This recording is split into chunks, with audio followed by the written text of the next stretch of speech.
Hey there, welcome back. Jed Irvin here, and I have another video for talking through reducing stress through design. This one is about hiding complexity.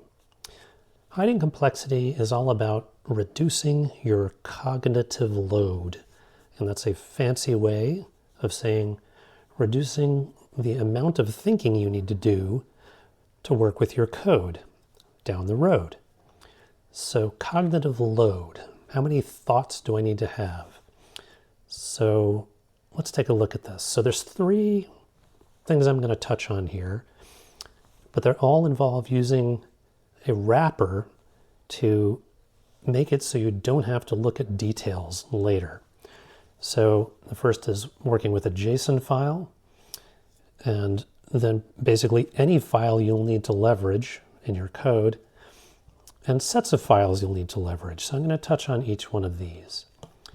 So here's a scene file.json. So I think I mentioned a bunch of times that my most recent project had to do with processing scenes. And the way the simulator would be coaxed to produce a scene, it was all driven by JSON files. So here's an example JSON file.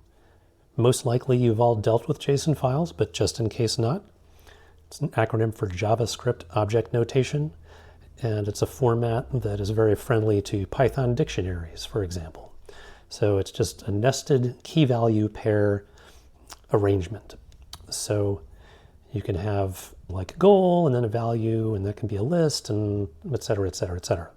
But sometimes these can be nested pretty far and be kind of a chore to remember, okay, how is the data in here organized, especially if you don't look at them every day.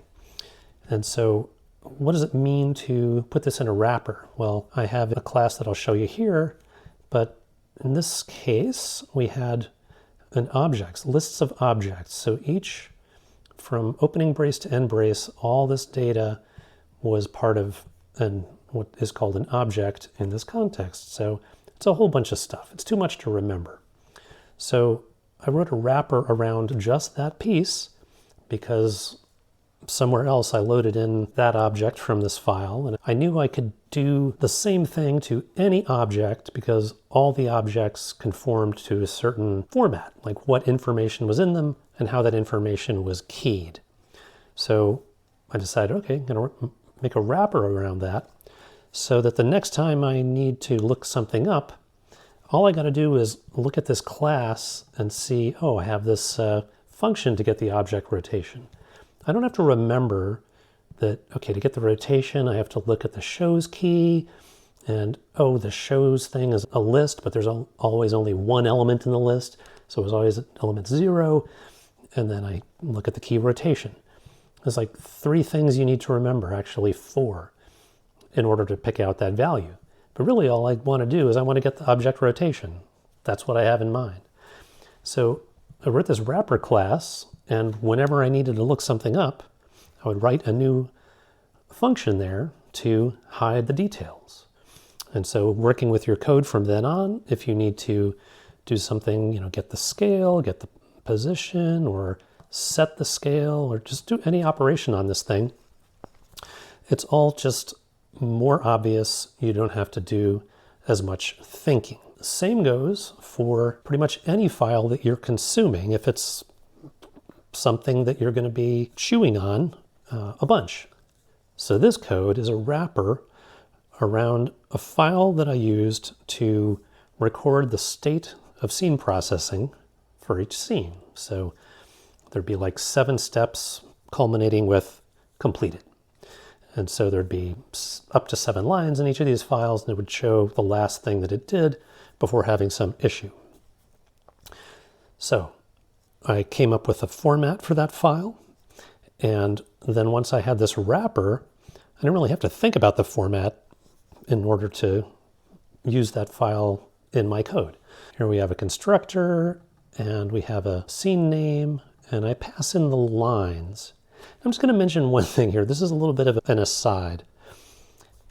This is back to unit tests. So I'm going to sneak a little unit test tip in here.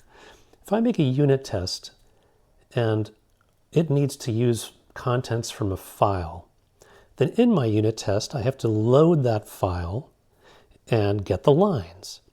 But that kind of hides what's going on in the test because you can't see into that file without opening the file. So what I've gravitated towards is that in my constructor, a lot of times I'll pass in the lines. I'll open the file outside of the class, pass in the lines. And that way, if I'm writing a unit test for that class and I need to instantiate it, I just make a list of lines right there in the code, and it's obvious what I'm trying to test.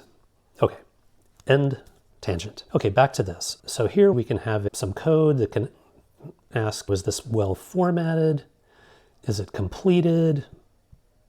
Get how long since the last retry? Stuff like that. So it's a wrapper that lets me put functions and logic in there that make it so I don't have to ever think about, okay, how did I arrange that file?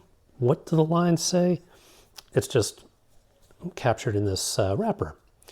But I also have many of these scene files, and sometimes I need to do something with the whole landscape. And so I also write wrappers for the set of those files. And so if the set of files is rooted in a directory, then I just instantiate it based on the directory. So here we have this systest directories. I get the scene state directory from that.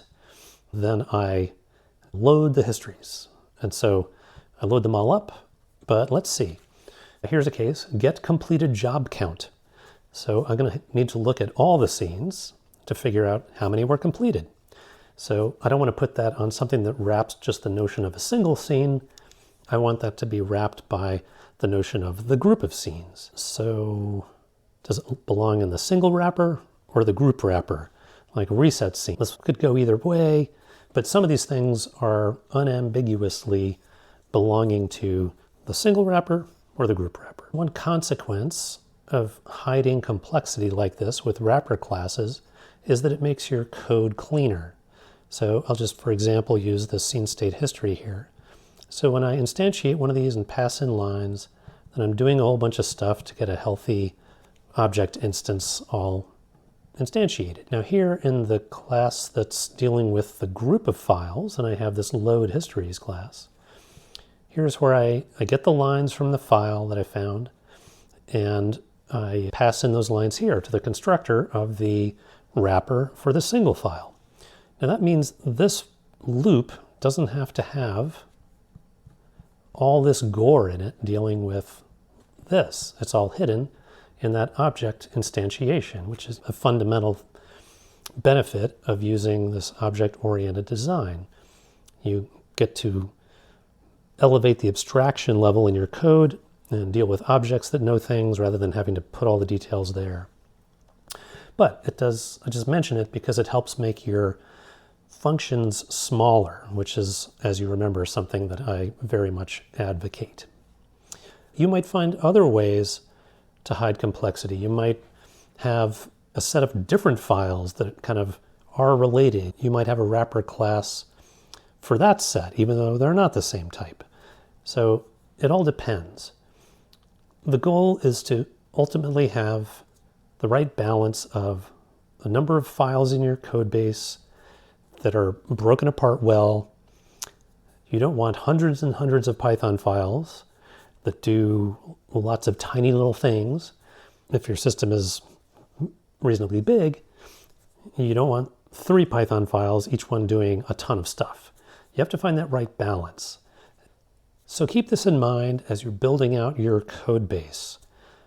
The clue that you will have that you should put some sort of simplifying wrapper around things is that you'll find yourself hitting things where you're like, oh, I got to do this again. Oh, what a pain in the butt this is. And that's what software is for, to make the pain go away. So writing little bits of complexity reduction around the landscape is something that just helps a lot. It will reduce your stress because you don't have to think as hard.